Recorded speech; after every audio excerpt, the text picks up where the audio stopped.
سلام، میخوام یه خلاصه سریع بهتون بگم از کتاب ذهنی کاملا جدید نوشته دانیل پینک. ببینید این کتاب توضیح میده که چرا مهارت‌هایی که لازم داریم کلاً داره عوض میشه. پینک میگه دیگه دوره اون تفکر خیلی منطقی و تحلیلی مثل قدیم سر اومده.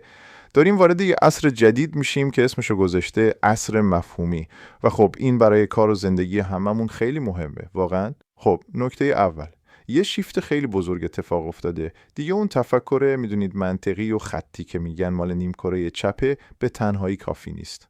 الان وارد عصر مفهومی شدیم و اینجا راستش توانایی‌های نیمکره راست مغز، چیزایی مثل خلاقیت، همدلی، این که بتونیم کل داستان رو ببینیم، اینا هم به همون اندازه مهمن. حالا چرا اینجوری شده؟ 3 تا دلیل اصلی داره.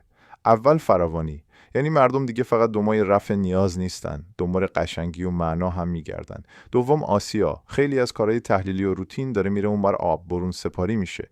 و سوم اتوماسیون، یعنی ماشینا و کامپیوترها دارن جای خیلی کارا رو میگیرن.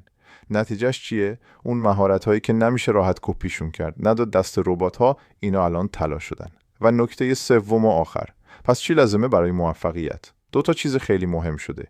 یکی فکر کردن خلاق و عمیق، یعنی بتونیم الگوها رو ببینیم، چیزایی قشنگ بسازیم، داستان خوب تعریف کنیم، ایده های بی رفت رو به هم وصل کنیم. به این میگه های کانسپت. دوم ارتباط انسانی قوی، یعنی بتونیم خودمون رو بذاریم جای بقیه، احساساتشون رو بفهمیم، دنبال معنا باشیم. به اینم میگه های تاچ.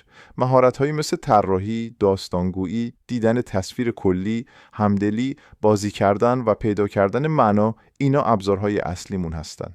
خلاصه حرف پینک اینه: اگه میخوای تو این دوره جدید موفق باشید، باید روی خلاقیت و تواناییتون برای درک و ارتباط عمیق با آدما کار کنید. همین.